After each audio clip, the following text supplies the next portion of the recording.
Ang bawat binhi ay may simula. Ang simula ng ating komunidad ay nagmula sa paghasik ng Diyos. At sa nakaraang 41 taon, patuloy ang kanyang presensya sa pamayanan ng Flock of the Holy Spirit.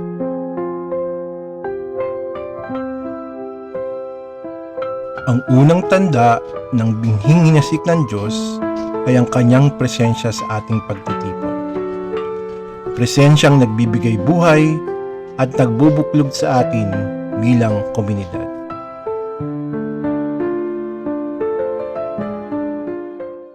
Dahil dinala ka ng Diyos, dinala tayo ng Diyos sa isang lugar na alam nating kakatagpuin niya tayo. Diba? Dalawa higit na nagtitipon sa ngalan ng Panginoon, siya ay nasa ating kalagitnaan. Presensya ng Diyos nandito ngayon. Amen? Amen. Purihin ang Panginoon.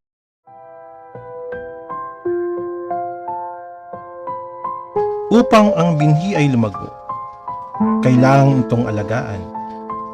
Ang pag-aalaga na ito'y makikita sa ating mas malalim na pagsunod kay Jesus. Hindi lamang sa salita, kundi sa gawa.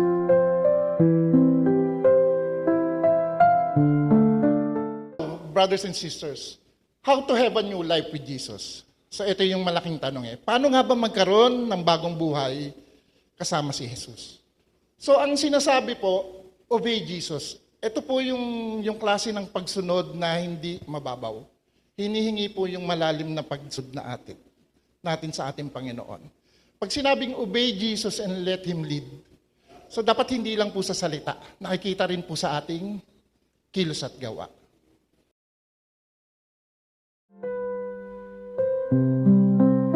Sa pag-aalaga ng Diyos at sa pagtalima sa kanyang mga utos, ang binhi ay unti-unting lumalago. Sa pakikinig sa kanyang salita na ang binhing ating pinagyayaman, tayo ay binabago. Ang puso, ang isipan, at ang direksyon ng ating buhay. At dahil sa maingat nating pag-aalaga sa binhing hinasik, tayo'y mamumunga ng lubos.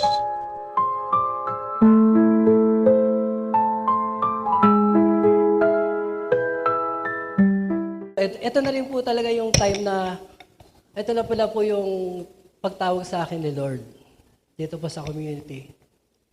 Noong una po, kagaya niyo rin po ako ganyan, nakaupo, nakikinig, tapos sumasabay sa sayaw, sa kanta. Pero sa pakikinig po ng mga salita niya, talagang sa dami po ng yung mga talk po, nila Brother Danny, sa seminar, unti-unti po lahat ng mga salita sa Bible, sa mga verse po, pumapasok po siya sa puso at isipan ko Ano po, yung doon na po pala, hindi ko naramdaman, unti-unti niya po akong binabago. Ayun po, medyo naiyak nga ako. Kasi pag naisip ko yun, parang pinagsisisihan ko po yung dati kong mga nagawa. Nung narito po ako sa community, madami po akong natutunan dito. Natuto po akong magmahal, magpatawad, magbigay, tumulong sa kapwa. Ayan po, nandyan po naman palagi si Lord. Tayo lang po hinihintay niya lumapit sa Kanya Andyan lang po siya talaga. Ano po, marami po ako natanggap dito sa Kanya. Nakatanggap po ako ng pagmamahal sa mga member po ng community. Ayan po, nagkaroon po ako ng kapayapaan, ng kagalakan, tsaka po kaayusan sa buhay ko at sa buhay sa pamilya ko po. Kasi gusto po namin maisama kayo sa aming community para po maranasan nyo rin kung paano tayo babaguhin ni Lord. Tsaka paano po yung mga naramdaman po namin dito ang pagmamahalan sa isa't isa para po kami magkakapatid na pumagturingan po Tsaka po makakaranas po kayo rito ng kagalakan. Tsaka kapayapaan po.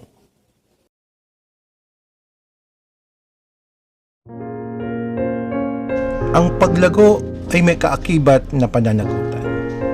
Bilang mga hinirang ng Diyos, tayo ay tinawag hindi lamang upang lumago, kundi mamunga ng masagana para sa kanyang kaluwalhatian. Sapagkat sa kanya rin tayo magsusulit.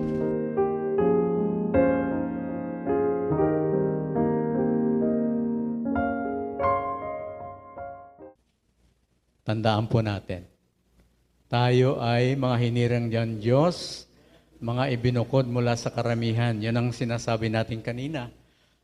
Pangalawa, kailangan nating lumago at mamunga ng masagana upang ating maparangalan ang ating amang nasa langit. Pangatlo, tayo ay magsusulit sa Diyos kung hindi tayo lalago at mamumunga. Anong ibig sabihin po ng magsusulit? We will give an accounting, no? Mag-explain tayo bakit hindi tayo namunga. Kung tayo ay binigyan na ng lahat ng pagkakataon para mamunga pero hindi tayo namunga, we will give an accounting.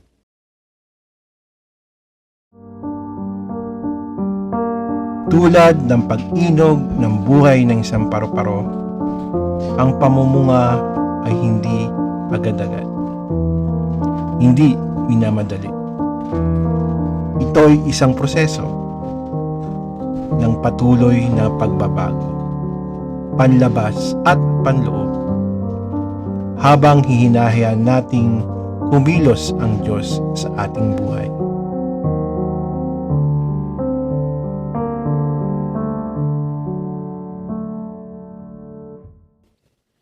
Ang paru-paro kasi, di ba mula siya sa egg, tapos after a few days, naging caterpillar, tapos pagkatapos maging caterpillar, naging chrysalis. Pagkatapos naging chrysalis, lumabas siya dyan, naging magandang butterfly. Yan yung pagbabago. From an egg, naging isang magandang butterfly. Transformasyon, panglabas, and at the same time, transformasyong pangloob. Tanong, nagtatransform po ba tayo? Oo naman! Bakit? Ganyan na ba kayo nung isinilang kayo? Ganyan, imagine ninyo kung ganyan kayo isinilang ng nanay nyo. Diba? Baby boy. Ilang taon ka na? 11 po. 11. Anong gusto mong maging? Pulis po. Ay, police.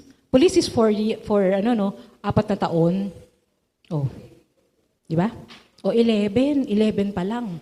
Ilan pa yung aanuhin niya? Bago siya maging isang Butterfly. police?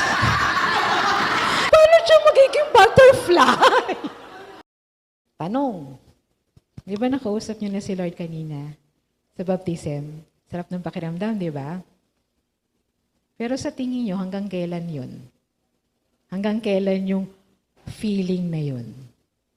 Pagdating niyo sa bahay, ganun pa rin ba? Bukas, ganun pa rin ba? Sa susunod, ganun pa rin ba? Sa susunod na susunod, ramdam niyo pa ba yung naramdaman niyo kanina? Kung dito nararamdaman natin, pagbas niyo dyan, baka mawala na agad. Kaya nga, merong growth and transformation. Hindi dito natatapos yun. Hindi dito natatapos yun. Isa siyang proseso. Magtiyaga, maging mapagpasensya at magtiwala sa Panginoon na ang tagumpay ay atin na nananatili kay Jesus. Nalala niyo yung kanta kanina?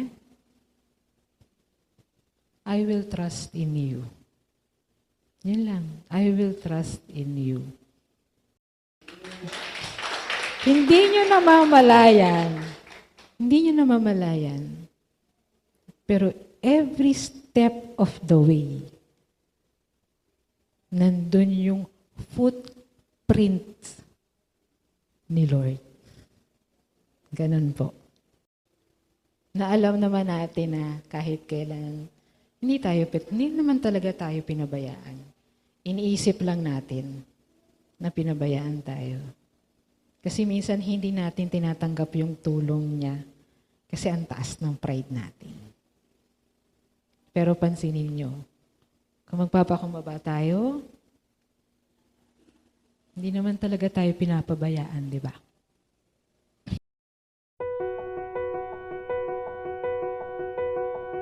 Ang binhing inasik ng Diyos ay patuloy nating pagyamanin. Sa Kanyang presensya, sa pagsunod, sa paglago at sa pamumunga upang bilang isang pamayanan ng flock of the Holy Spirit, tayo ay mamunga ng lubos.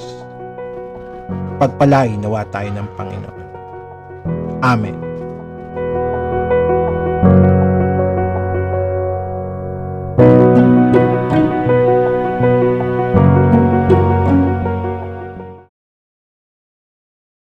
Yan, kung meron po kayong mensahe sa Flock of the Holy Spirit. Congratulations to everyone. This coming 41 years anniversary ng Flock of the Holy Spirit. I wish you all. I miss you all. Sabi kong ganun. Thank you for all the prayers. At maraming salamat. At keep on going. Keep on working. At tuloy-tuloy lang.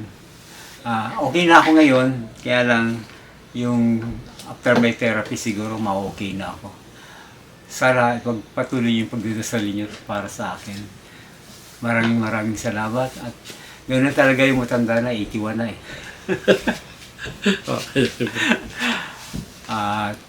Kumusta na kayong lahat? At congratulations sa ating mga bagong elder. Brother Odik, ang Sir Brother Odik, saka sa Sister Woods, saka Sister Seni. Sister Seni. Pagpatuloy niyo lang. At God will provide. And God will give you all the blessing.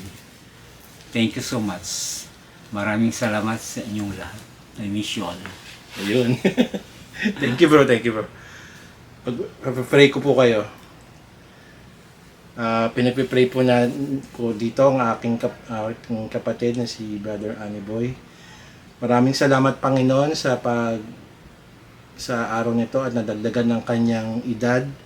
Kahit po alam ko na maraming naging siyang sakit, Panginoon, nandito pa rin siya. Naway patatagin mo siya pati ang kanyang pamilya. Naway maibsan ng kanyang mga alalahanin sa buhay or kanyang sakit. Ikaw na pong bahalang gumabay sa kanya. Ikaw po nakakalam ng lahat. At naway bigyan niyo pa siya ng marami pang birthdays, Panginoon. All this loving Father, we ask and pray in the mighty name of the Son Jesus, who lives and reigns together with the Holy Spirit, one God forever and ever. Amen. Amen.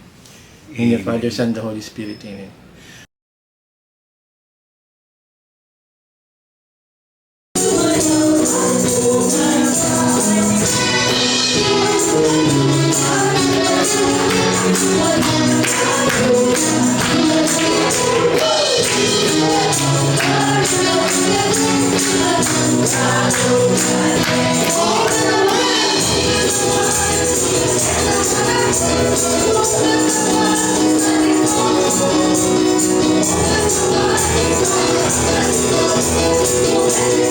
Thank you.